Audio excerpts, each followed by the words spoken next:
2025 is over for not just Arizona, as we talked about yesterday, but also for Dallas. And I think we're both kind of grateful for that one. I think I was more excited for the year to end for Arizona than for Dallas. You had a few more bright spots than we did, but yeah, it's still in the books.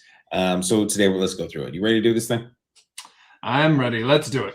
All right, excellent. Well, everyone, this is We Are the Game. I'm looking at Michael. He's the Dallas Cowboys fan, and he's going to kind of walk us through what he saw today for Dallas's 2025 season, the good, the bad, the ugly, all that noise. And we're not going to just rest on the Micah Parsons trade too long, I don't think, but I'm sure it'll come up in conversation. So, starting with the good, walk me through that. Like, what were the high points of last year? Some of them seem kind of straightforward, but maybe some of the more nuanced stuff that you saw. Like, tell me all about it.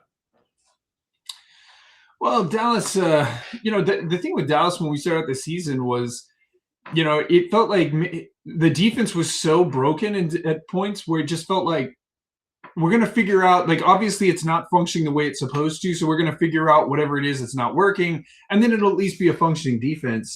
And I think the thing that put us at peace was, man, look at the offense. Like, we're making some things happen. So I think that's the general storyline of how the season kind of started, I guess. We picked up George Pickens. There were two big things. One, at the beginning of the season, my big question was, why do we all of a sudden in Dallas hate running backs? Like, we create these 1,000-yard running backs, and then we're just like, well, thanks for showing up and playing for a year. Enjoy wherever you're going next. And we pick up Javonte Williams, who it was a question mark, to say the least. Love the guy. He was phenomenal. Really excited that we've re-signed him. But that was the question coming in was, who the heck is this guy? Can he be the guy? And the answer is yes. So a lot of questions. Dak was Dak. Like, he's definitely back. He had a good season. I still think he actually could be better, which is exciting to kind of think about going forward. Another thing that was kind of a question mark was our offensive line as well. We've got young guys. We got let go of leadership on the line. How are they going to fill in? Why do we always get guys named Tyler? And all of those things, for the most part, work themselves out. It took us a while to have all, like, our planned offensive line all on the field at once, because we just seemed to trade injuries like 2 weeks for a time throughout the beginning of the season, first half of the season anyway. But I think 8 games in, a lot of the offensive pieces, we knew what they were. CeeDee Lamb got injured. We got to see George Pickens evolve in front of us. There were a lot of questions with him coming in about, is he a problem? Is he just a problem? Is he just a guy who's going to come in, be selfish, all of that? Or can he be, realistically, can he be the guy? And during those really, 3-4 games where CeeDee was unavailable for most of it, he was phenomenal. It's like it made him better to not have CeeDee out there. Not where you would think he'd be open more with CeeDee on the field.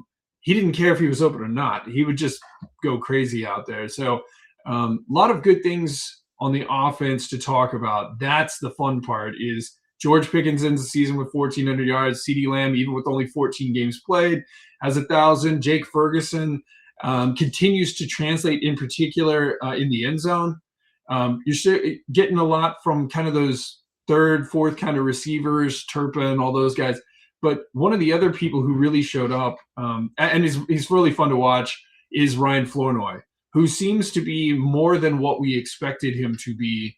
There were games where he looked like, man, this guy could, if CeeDee Lamb and George Pickens weren't going to play, he's your guy. Like, he's a go-to kind of guy.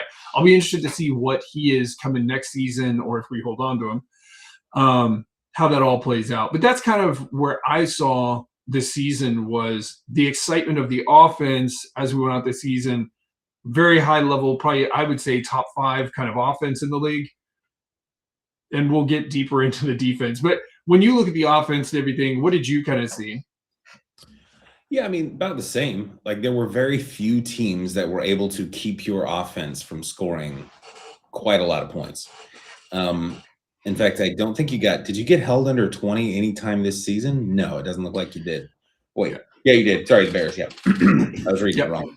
So yeah, it was pretty rare. The Cardinals, oddly enough, we didn't even talk about that with them, about the enigmas that were their weird games. But yeah, your offense is 95% of the positives for this year. Quentin Williams is interesting because, of course, it comes off the heels of losing Micah Parsons in that trade, and you bring in Quentin Williams kind of for less, and obviously he's a different position.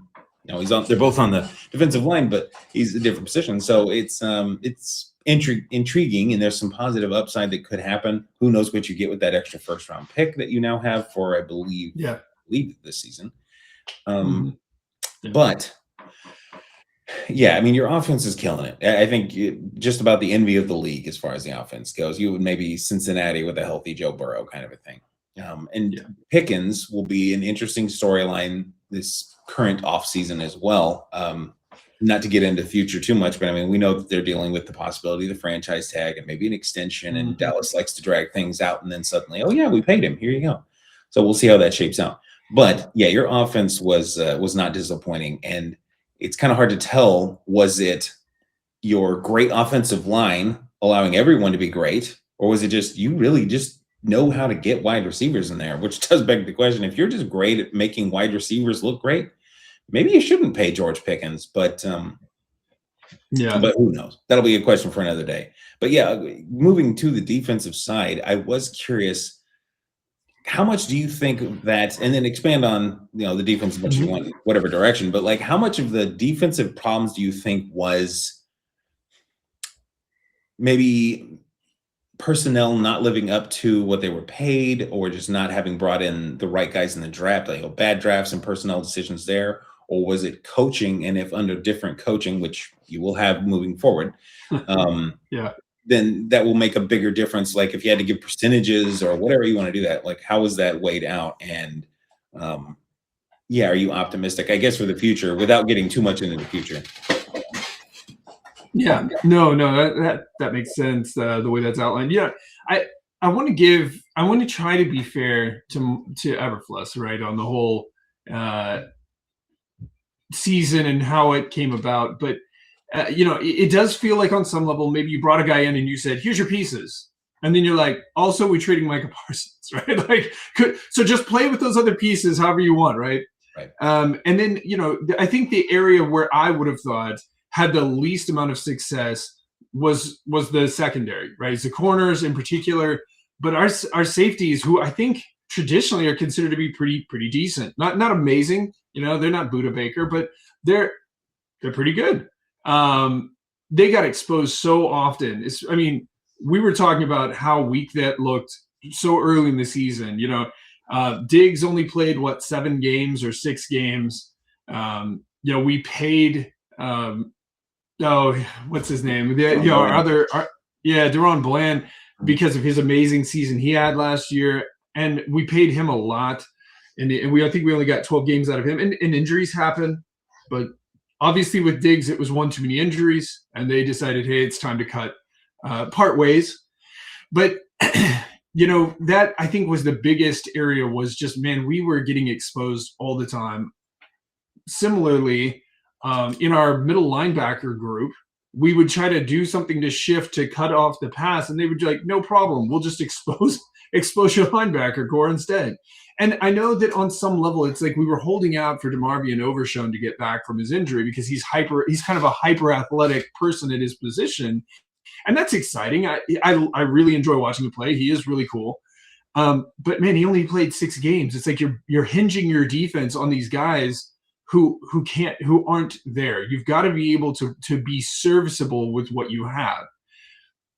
Jerry, I think when we got around to the mid-season point towards the trade deadline, was like, okay, what can I go get that's of value? Kenny Clark had been good. I feel like Odigizua had not really figured things out towards the mid part of the season. But bringing in Quentin Williams, for some reason, I feel like Odigizua got better after that. Like, he was more productive. He was more intimidating. And for like a brief moment, when we had all three, Clark, Williams, and Odigizua, running for maybe 2 games after that, the offensive lines had no idea what to do. And I want to say it was Detroit who threw out what's his name? Skipper, out as a tight end, who's an offensive lineman. He's a massive offensive lineman, real long arms, long reach. And it was just like, okay, well, that completely shut down everything we were trying to do and had been successful at. It was that easy to counter. And every team that we played after that did that, and our defense went right back to being the worst defense in the league. So there were high points on the defense. I really enjoy Quentin Williams. After the season, he was talking about, man, my only regret is that I wasn't here all season, so I could have gotten more integrated into the team. I think we could have done some really cool things. So I really enjoy him. It's great to have DeMarvion Overshown. It'd be nice to see him for a whole season. But on the defensive side, it's not just a scheme problem. There is a scheme problem. Like, I have no doubt that we did not get from our defense everything we could have been, but there's definitely some personnel gaps in the secondary for sure that we've got to go and kind of get fixed in a hurry. One could say that's offensive line. We were talking earlier about, because Micah Parsons is on one of the storylines of Dallas this season was letting him go, getting Kenny Clark, who Kenny Clark was good against the run this season. And we weren't the worst team against the run specifically, just in general.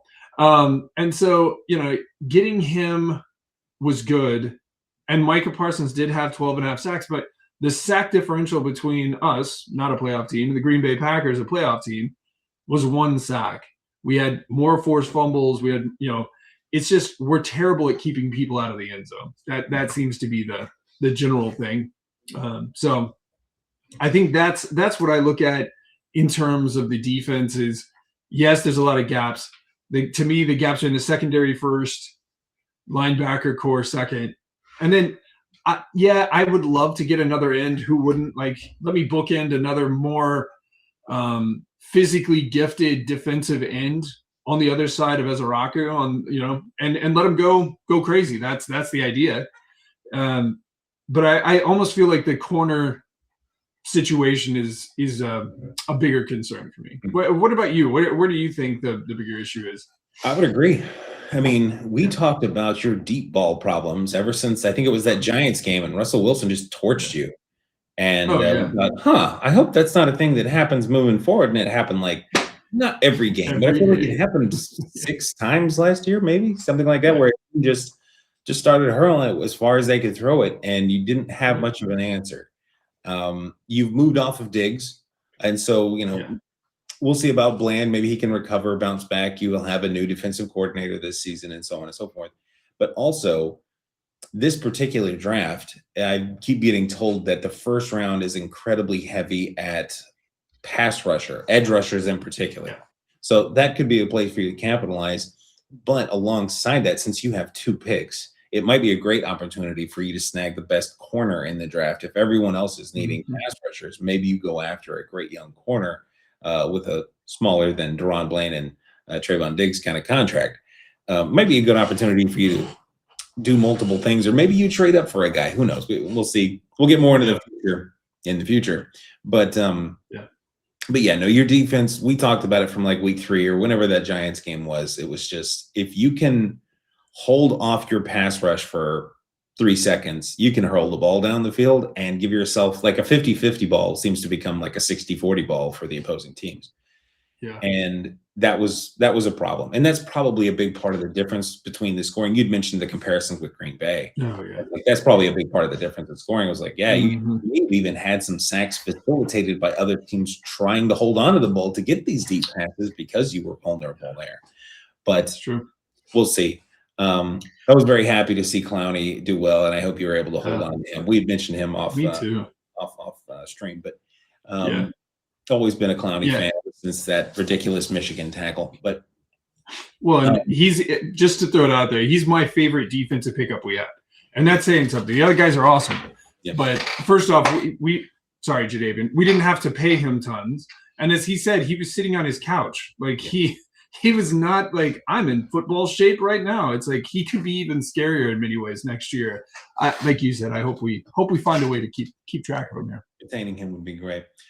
Yeah. Well, let's start to wrap this up then. Unless you have any other closing thoughts on last season, things that are worth mentioning. I do have one real quick. We talked about your offense. We talked about your defense, but there needs to be a standing, just obligatory compliment given to your special teams, because of Brandon Aubrey, who continues to be this tour de force as a kicker. Mhm. So I know he even like on a down year where it's like, hey, missed a couple more this year. He's still like the second best in the league or something like that. And I know Cam Little in Jacksonville was, setting records and such, He was something. but Brandon Aubrey is kind of the benchmark that other teams measure themselves by. So be remiss Yeah, if we did not mention him.